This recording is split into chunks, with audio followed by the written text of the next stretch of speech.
बिस्मिल्लाहिर्रहमानिर्रहीम। अस्सलाम वालेकुम वरहमतुल्लाहि वबरकातुहू।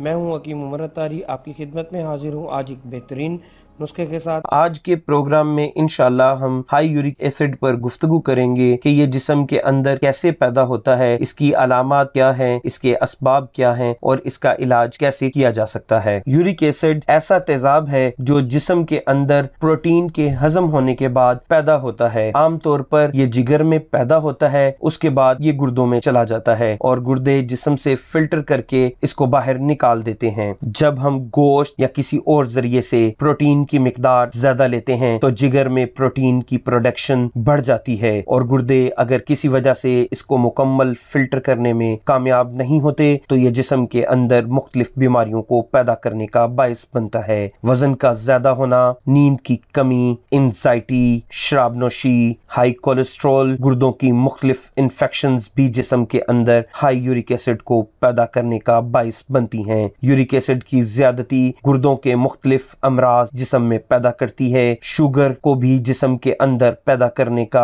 एक बायस हाई यूरिक एसिड हो सकता है। जोड़ों में दर्द और सोजिश हो जाती है, पाँव की उंगलियां सुन्न हो जाती हैं, पाँव की एड़ी में दर्द होता है, पाँव की एड़ियों के अंदर सुइयों जैसी चुभन महसूस होती है। जब आप सुबह उठते हैं तो चेहरे पर सूजन होती है, तबीयत में सुस्ती पैदा हो जाती है, चिड़चिड़ापन और भूख का ना लगना भी हाई यूरिक एसिड की अलामात से हैं। और अगर यूरिक एसिड जिस्म के अंदर एक अरसे तक हाई रहे तो ये जिस्म के अंदर गंठिया की सूरत इख्तियार कर लेता है और गंठिया के अंदर हाथ और पाँव की उंगलियां टेढ़ी हो जाती हैं। बीफ, पालक, मगज, दालें, तेज मिर्च मसाला, हर किस्म की कार्बोनेटेड यानी डब्बे वाली जूस या बोतलों से परहेज करें। अदरक, लहसुन, खजूर, तरबूज, कद्दू, चकोतरा, विटामिन सी और पानी का इस्तेमाल ज्यादा करें। वॉक का मामूल बनाएं और बाहर के खानों से परहेज करें। इंशाल्लाह मैं आज आपको एक ऐसा शानदार और मुजरब नुस्खा बताऊंगा कि अगर आप इसको घर में बैठे इस्तेमाल करेंगे तो ना सिर्फ आप इस मर्ज को